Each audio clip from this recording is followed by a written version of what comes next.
Bonjour les amis, bienvenue à vous ici. Nous sommes à Paraty.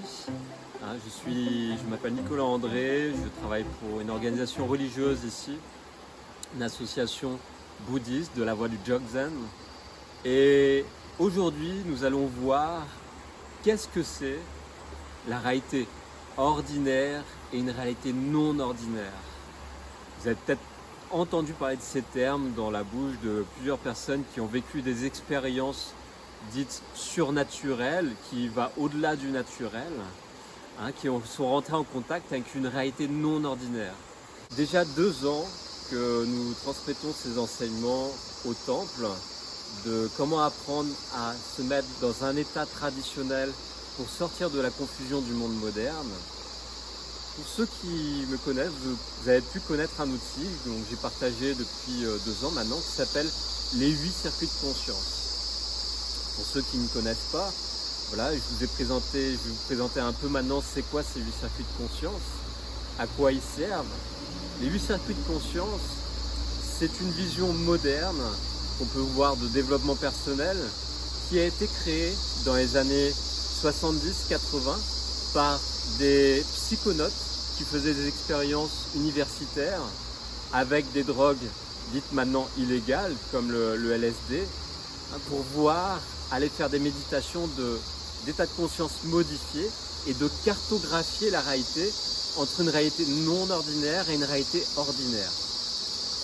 Alors ces 8 circuits de conscience, qu'est-ce que c'est cette réalité non ordinaire et cette réalité ordinaire? Nous pouvons voir que dans le monde dans lequel nous évoluons, le plus basique, on va dire, où nous pouvons percevoir avec nos 5 sens la réalité, nous sommes dans une réalité ordinaire. Cette réalité ordinaire, elle peut commencer à peut-être être un peu ennuyante. Nous allons la développer, nous allons évoluer dans le monde et nous allons chercher à comprendre cette réalité dans laquelle nous évoluons. Et au travers de l'intellectualité, nous pouvons développer des sens un peu plus subtils dans la vie et se connecter à une réalité dite plus non ordinaire. Et c'est de là que nous allons entrer dans une réalité plus subtile.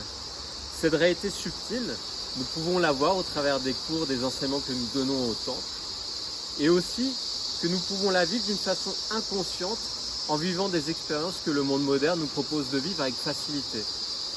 Et oui, malheureusement, dans ce monde moderne, nous utilisons souvent des drogues légales, dites aussi illégales, que par la vision que le système n'est pas en accord avec.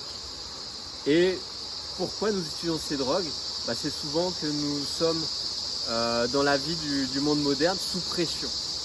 Et cette pression, ce stress, nous essayons de le sortir de multiples façons, ce stress, de se sortir de ces états de stress. Et des fois, même après des accidents, des états de choc, nous allons utiliser des drogues pour se reconditionner dans le monde et reprendre une vie normale dans la réalité ordinaire, qui souvent en état de choc après un événement qui vient de la réalité non ordinaire.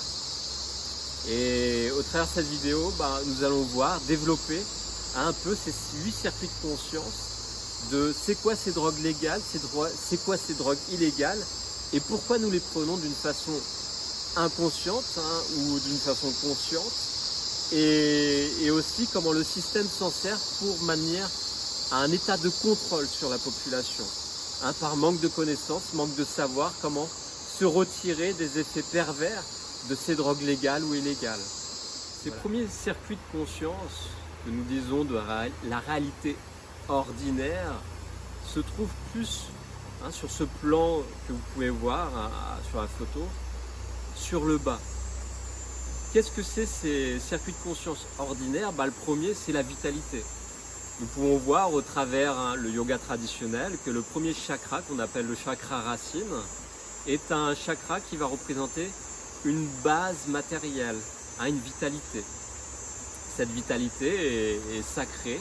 Nous pouvons avoir une haute vitalité et évoluer comme ça dans la réalité ordinaire, être en bonne santé. Et puis nous pouvons aussi avoir une basse vitalité, être drainé, dévitalisé par une mauvaise hygiène de vie, comme pas assez bien dormir, pas assez bien manger. Et puis au final, être pris par des idées bizarres ou des envies de consommer des drogues, étant un peu dans une forme de dépression. Alors, quand je parle de drogue, c'est souvent des drogues illégales, comme des fois des drogues dures, comme la cocaïne, ou les amphétamines, ou même l'alcool. Hein, ces drogues dures qui vont nous maintenir dans un état de bien-être, de paradis artificiel. Et là, c'est la vitalité qui est totalement drainée et qui ne nous emmène pas à développer une bonne harmonie dans notre vie. Donc ça, c'est le premier circuit. Ce premier circuit, s'il est bien évolué, par exemple en prenant une bonne hygiène de vie, un bon rythme de vie, et ben cette vitalité va monter et nous permet après de sortir dans le monde, de l'explorer. Ce monde extérieur, il est conditionné, c'est le deuxième circuit de conscience qu'on appelle politico-territorial. Et un enfant, quand il va avoir une bonne vitalité, il va explorer le monde, découvrir le monde extérieur. Et pareil, quand on grandit dans le monde adulte, nous pouvons développer notre cartographie du monde extérieur, hein, c'est le côté circuit politico-territorial. Nous allons explorer ce monde avec une vitalité forte. Quand notre vitalité n'est pas assez forte, quand nous l'explorons, ce monde, nous rentrons dans une forme de confusion, hein, nous manquons de clarté. Et nous pouvons se faire dominer dans ce monde politico-territorial par des gens qui ont une forme de violence en eux, qui vont dominer des territoires. Donc c'est le côté animal. Hein, quand les personnes ne sont pas bien à l'écoute des règles, des lois, on va dire naturelles du monde dans lequel Dieu nous permet de vivre, il y a des règles humaines dans lesquelles on va se soumettre et d'autres vont utiliser d'une forme perverse pour dominer le territoire et les personnes qui vont se mouvoir dans le territoire. Donc pour se mouvoir dans ce territoire, par manque de confiance, souvent nous pouvons utiliser des drogues dites sociales. Donc ça va être ce tabac, cet alcool que nous pouvons utiliser dans le monde social. Et à voir que comme le tabac, dans la vision indienne, ce sont des plantes de pouvoir. Hein, quand je parle de vision indienne, c'est indigène ici en Amérique du Sud. Comme d'autres plantes de pouvoir qui sont utilisées dans d'autres pays. Je pense par exemple en Afrique, le khat. Le khat, c'est une plante qu'on va mâcher et qui va nous permettre d'avoir une certaine puissance au niveau nerveux pour aller, on va dire, conquérir ce principe de territoire autour de nous. Et puis dans d'autres cultures, il y a d'autres plantes de pouvoir. Donc ce principe de territoire, quand nous sommes en harmonie avec les autres, nous ne sommes pas dans le côté conquérir, nous sommes dans le côté de partager, partager en harmonie avec l'autre. Donc c'est là aussi que les règles de non-violence entrent dans les règles sociales traditionnelles. Donc je pense dans le yoga traditionnel que nous avons parlé de Ahimsa, nous pouvons évoluer dans ce monde comme non-violence. Pour ensuite entrer dans le circuit 3. Le circuit 3 est un circuit qu'on appelle plus intellectuel et culturel.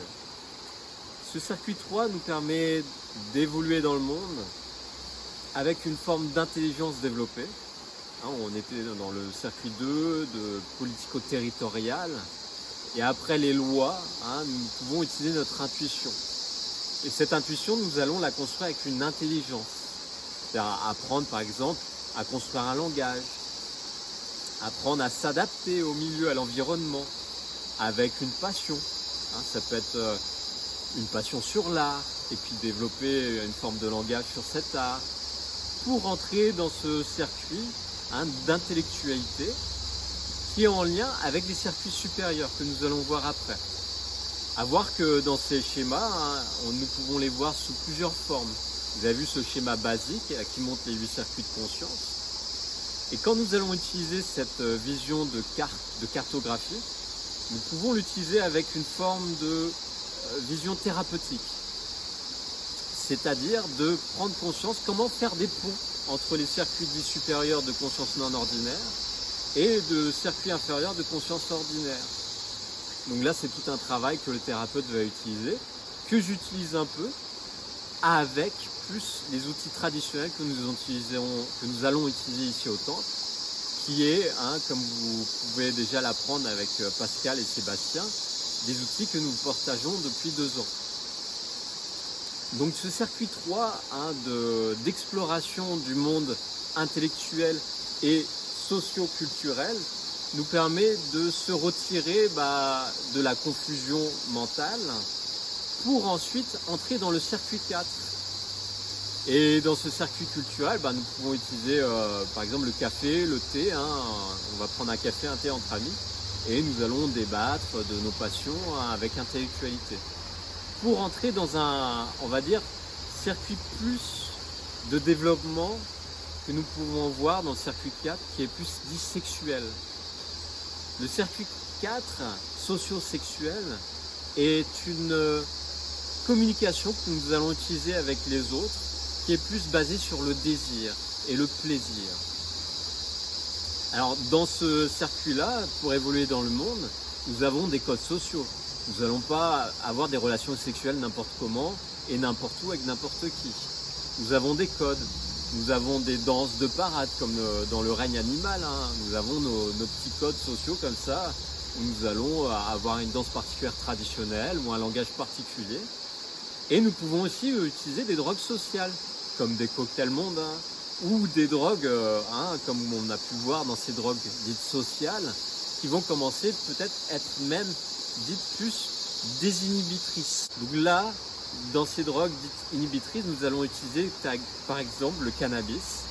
Le cannabis, il est très mal vu par le système parce qu'il va désinhiber et le système préfère des personnes un peu plus malléables avec des drogues qui va mettre la confusion dans le mental, telles que l'alcool, le tabac qui est vendu légalement, mais le cannabis qui reste interdit. Donc il est, on va dire, libre de droit dans une façon non psychoactive, comme les drogues du cannabis qui est le CBD, pour se traiter thérapeutiquement. Mais dès que nous allons parler de la tétrahydrocannabinol, qui est une molécule qui permet de se libérer l'esprit, prendre un ascenseur pour monter sur des consciences dites supérieures, et dès que nous entrons dans des états de conscience modifiés supérieurs pour se libérer de nos addictions dans ces mondes de réalité ordinaire, nous sommes un peu mal vus par la société et aussi mal vus par le système. Heureusement, dans le monde traditionnel, on n'est pas obligé de prendre des drogues pour entrer dans ces consciences dites supérieures. Et nous pouvons, par la méditation, je pense dans le yoga traditionnel par la méditation vipassana, ou les postures de yoga, comme nous appelons les asanas, rentrer dans ces consciences dites supérieures. Donc là, nous arrivons dans les consciences de circuits dits supérieurs au niveau du 5.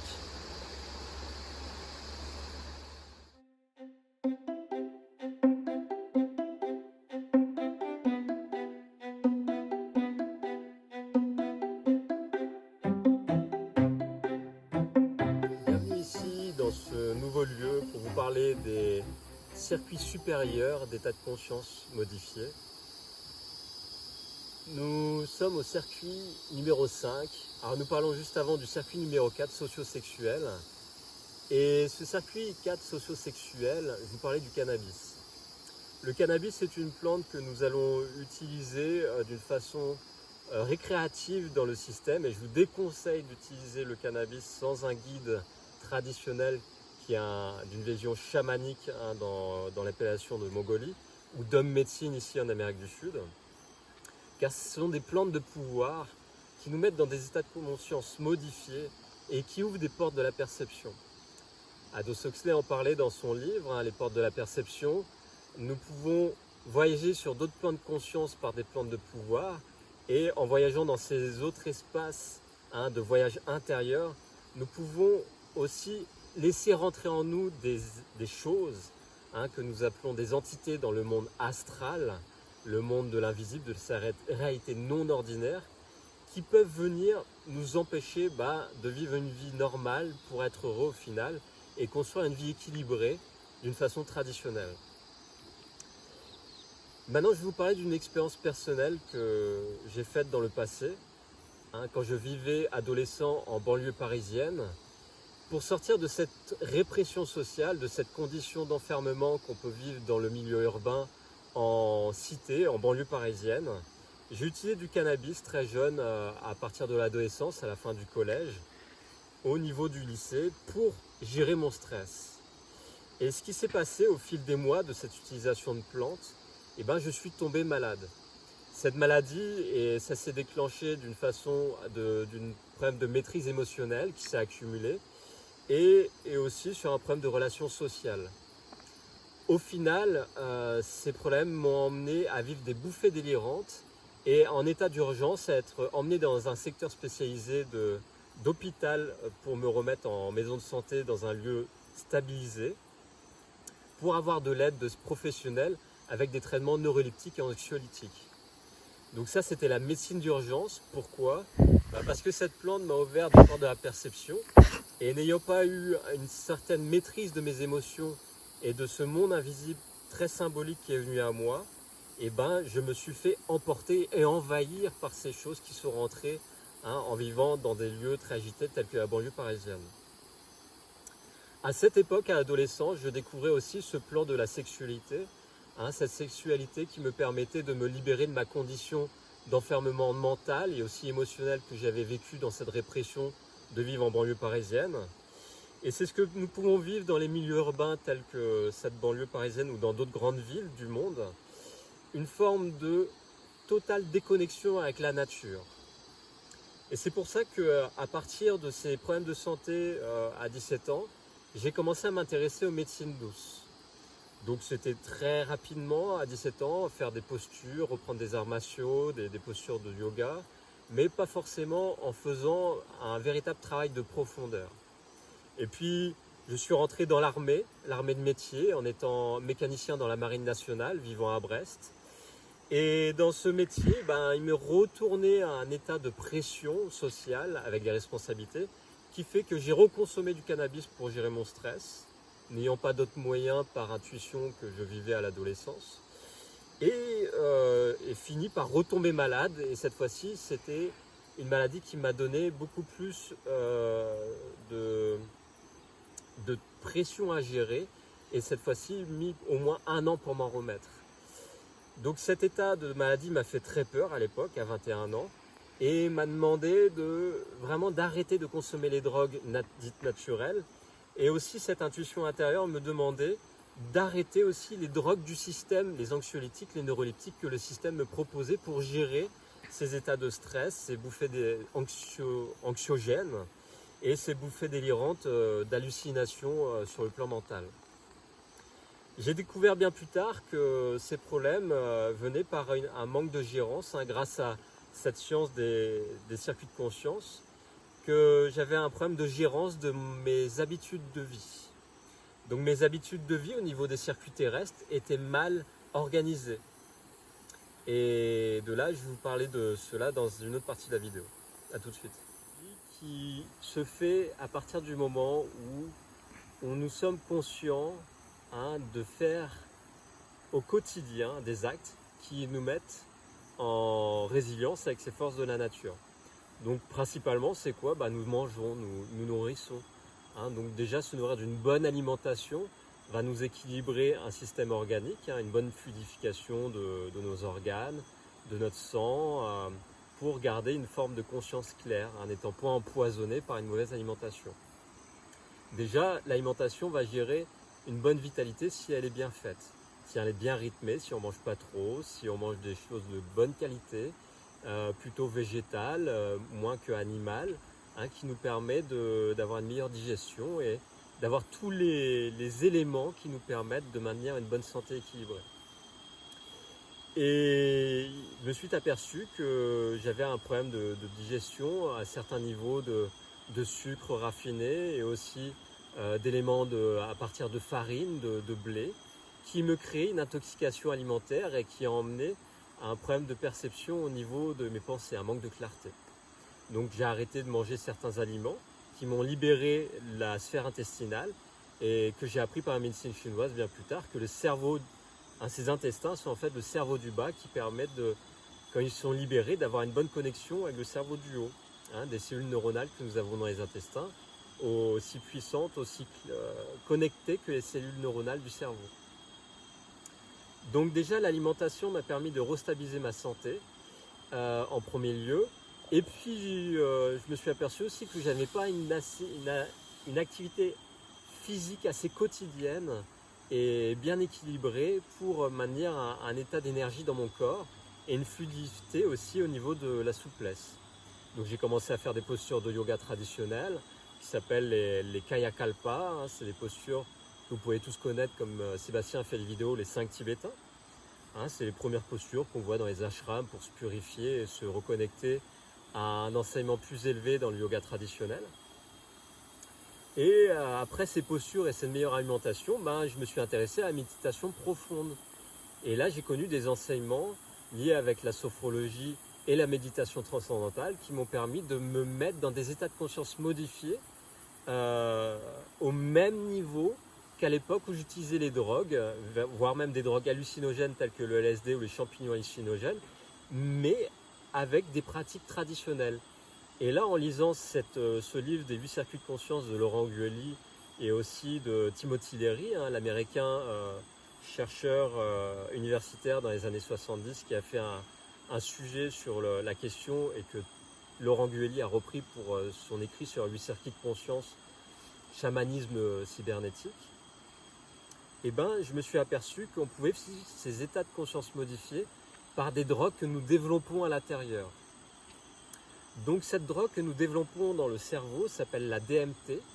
Et cette DMT permet d'ouvrir sa conscience. C'est une drogue qui est développée par la glande pinéale et pituitaire et qui nous permet d'ouvrir son réseau de perception, hein, ces portes de la conscience, comme disait Aldous Huxley, et que nous pouvons rentrer dans des états de transe méditative pour voyager sur d'autres plans de réalité. En voyageant dans mes lectures, à l'époque où je m'intéressais à ces drogues initiatiques dans les peuples indigènes et dans les civilisations dites des peuples premiers, je me suis aperçu que ces peuples utilisaient des plantes telles que le mélange de la chacruna et la marili, qui sont sous le terme que vous connaissez très bien, l'ayahuasca, qui sont une substance que les indigènes utilisent pour développer cette DMT et voyager sur d'autres plans de conscience. Et les pagés, les hommes médecines en fait des Aldéas ici, utilisent d'autres plantes de pouvoir en lien pour créer une médecine intégrale qui s'appelle la Medicina Sagrada. Cette Medicina Sagrada est une voie des ancêtres qui est utilisée depuis des centaines de milliers d'années et qui a toujours fait ses preuves et qui fait encore ses preuves face à notre modernité, qui montre que cette médecine sacrée permet aux indigènes de vivre dans la nature et d'avoir une très bonne connexion avec elle pour développer leur intuition transcendante et trouver les plantes qu'ils ont besoin pour survivre dans la nature. Et moi-même qui ai fait l'expérience en partant en randonnée, en vivant dans la nature, quelques jours, je me suis aperçu que je n'avais pas cette capacité que les indigènes ont. Et là, je me suis dit, notre système est bien malade, hein, notre système du monde moderne. Il a perdu sa connexion avec le monde naturel. Et depuis 2011-2012, j'ai fait une étude autodidacte anthropologique pour découvrir ces peuples premiers au travers le monde et rencontrer quelques tribus telles en Afrique ou ici en Amérique du Sud pour découvrir c'est quoi leur médecine sacrée et comment aider les autres à sortir de leurs problèmes d'addiction grâce à leur aide et à cette médecine sacrée. Ce fut une rencontre extraordinaire. Dernièrement, depuis 2 ans, nous sommes en rencontre ici avec les Patachos à Hei, qui nous apprennent beaucoup. Nous sommes en fait comme des enfants auprès d'eux, auprès de la science des plantes qu'ils ont. Et avec humilité, nous apprenons beaucoup avec eux sur cette médecine sacrée. Au début, je pensais partager mes connaissances du yoga et mes connaissances du soufisme avec eux pour les aider à transformer certains problèmes qu'ils avaient de santé. Puis je me suis aperçu en fait que c'était leur équilibre, qu'ils avaient certains problèmes et qu'ils les réglaient très bien de leur côté avec leur médecine sacrée. Et j'ai fini par lâcher prise et me dire qu'en fait j'avais une forme de délire de dominance en fait, comme la plupart des étrangers qui arrivent ici en pensant à détenir une connaissance par la modernité. Et grâce à des anciens, à des sages dans les tribus, je me suis rendu compte que au final, j'avais beaucoup plus à apprendre que moi-même que j'avais à apprendre à leur apprendre en fait. Et grâce à cet échange, j'ai pris conscience que au final, c'est plutôt notre civilisation moderne qui est malade et qui a perdu cette connexion avec la nature et qui a besoin réellement d'ouvrir son cœur et de donner réellement avec altruisme d'eux-mêmes, de cette matérialité, cette richesse matérielle que nous avons, pour aider ces peuples indigènes tels que nous essayons, nous tentons au mieux de faire avec le temple ici, et Pascal et Sébastien, hein, avec le meilleur qu'on puisse faire, avec notre connaissance et notre capacité matérielle que nous avons accumulée ces dernières années. Ces circuits supérieurs de conscience, nous sommes au 5, et nous pouvons apprendre du circuit 4, où je parlais de cette vision socio-sexuelle, que dans le circuit 5, vous allez prendre conscience des circuits énergétiques du corps. Et par des pratiques traditionnelles nous pouvons voir en Inde, quand nous allons vous parler par exemple de la science du Tantra, hein, c'est ces textes anciens indiens shivaïstes, et que nous pouvons parler aussi de sexualité tantrique, c'est-à-dire d'une sexualité en pleine conscience, non pas pour faire se reproduire, faire un enfant, mais pour créer un état de conscience modifié par l'énergie, la puissance que la sexualité sacrée peut créer. Nous pouvons vivre ces états de conscience modifiés, hein, dans des transes méditatives dans cette sexualité sacrée, pour voyager sur ce plan supérieur qu'on appelle le circuit numéro 6. Ce circuit numéro 6, c'est la voie des chamans, c'est le circuit des hommes médecine. C'est celui que l'homme médecine va emprunter avec la plante de pouvoir, telle que l'ayahuasca, ou le râpé tel qu'il est bien utilisé pour faire ses voyages dans les mondes des profondeurs et extraire les mémoires des personnes qui viennent avec leurs problèmes de santé. Hein. Souvent quand on a un problème de santé, c'est quoi? Nous pouvons étudier ça dans le temple, c'est que nous avons des vrittis, c'est un terme traditionnel indien, qui remontent de nos profondeurs, du sacrum. Hein. Dans ce sacrum, dans l'os sacré, nous avons un champ informationnel. Et ce champ informationnel, nous avons un serpent enlevé, c'est une représentation, soit une énergie créatrice qui s'appelle la Kundalini qui remonte le long de la colonne vertébrale et qui nous éveille à un état de conscience d'illumination, hein, éveiller la DMT au travers de la pituitaire et la pinéale, ou alors c'est une Kundalini qui reste bloquée par des conflits émotionnels, des mémoires qui nous bloquent cette montée d'énergie et qui peut nous créer des problèmes au niveau organique tels que les reins, les lombaires, ou aussi les organes du bas, tels que la sexualité qui devient débridée quand elle n'est pas maîtrisée.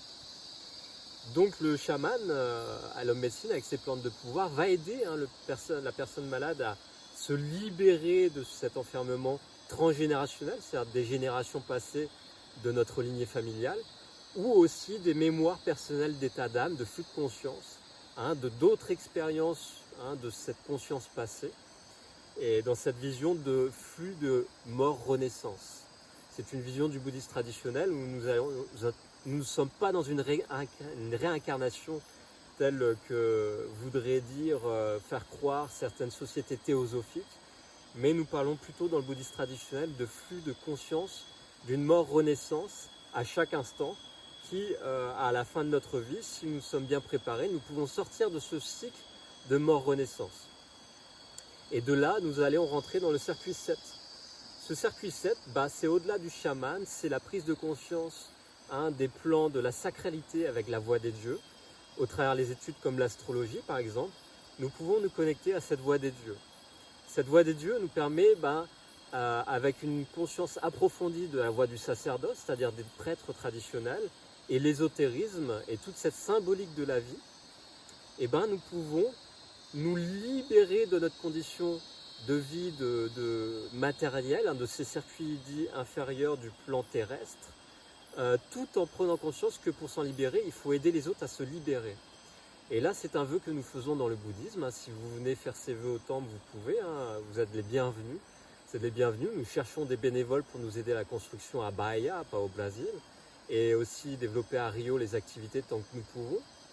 Et ces vœux, c'est des vœux de bodhisattva. C'est les vœux qu'un lama bouddhiste, hein, dans la voie du Jogzen, va faire pour se libérer de cette conscience de flux, de mort-renaissance, en aidant les autres à se libérer de ce flux du samsara. Hein, qu'est-ce que c'est le samsara? Le samsara, c'est Bouddha qui en parle dans son enseignement du Dhammapada. C'est le livre sacré qui présente les enseignements du Bouddha. Que nous sommes dans un cercle vicieux, hein, comme une matrice artificielle dans ce film Matrix que vous pouvez voir, un flux de réalité où on a une forme de vision projetée devant notre regard mais qui n'est pas la réalité spirituelle. Et cette réalité spirituelle, nous pouvons rentrer en contact grâce à ces plantes de pouvoir, ces hommes médecine, et aussi ces sciences ancestrales que le bouddhisme tente au mieux de transmettre avec une réactualisation telle que nous faisons au mieux pour vous transmettre avec la gnose traditionnelle ici au temple. Donc nous donnons des enseignements avec les cours de gnose, qui sont cette gnose originelle qui permet de réactualiser votre tradition, que ce soit le bouddhisme, que ce soit le christianisme, que ce soit dans l'islam, que ce soit dans le judaïsme. Et bien cette gnose originale, nous la donnons ici au temple, qui est non du gnosticisme, mais de la gnose, de la science de l'âme, qui nous permettent de se libérer de, on va dire, des sciences sans conscience, de cette science moderne qui nous enferme, mais aussi on va dire, de la foi aveugle. Parce que nous sortons de cette époque de foi aveugle, qui a créé l'extrémisme de toutes les religions et les guerres de religion. Et l'étude de ce circuit 7, c'est cette étude et ces vœux, ces promesses qu'on peut faire en rentrant dans une voie de dévotion auprès d'un temple et aussi de dévotion auprès d'un enseignant spirituel. Nous avons un devoir de donner au mieux de nous-mêmes, et même au travers des expériences pas évidentes à digérer. Alors là, je vous parlais d'une expérience récente. Par exemple, au temple, on a eu des attaques à Rio. Et même des menaces que des groupes vont venir nous empêcher de faire nos activités. Et avec force, avec de l'aide, de soutien, de force qu'on vit dans la méditation, cette connexion avec le temple, et des aides aussi du système qui regarde un peu ça d'une vision supérieure, de ce qui se passe en bas dans le monde un peu corrompu qui peut se passer à Rio de Janeiro. Nous continuons nos activités et nous vous proposons de venir donner votre aide, que ce soit à distance en prenant des enseignements et aussi prenant des soins. Ce que je propose en cabinet, c'est de recevoir des soins, un accompagnement traditionnel de ce bouddhisme, de la voie, de la psychologie des éléments. Et aussi par cette vision des circuits de conscience. Et cette vision des circuits de conscience, le 8e, qu'est-ce que c'est ? C'est la prise de conscience de cette voie d'unicité.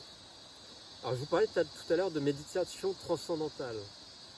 Dans l'Advaita Vedanta ou dans la voie du soufisme, nous pouvons sortir d'une condition de souffrance en prenant conscience de ces voies d'unicité, en sortant du dualisme, en faisant certaines pratiques pour entrer en profondeur en nous-mêmes.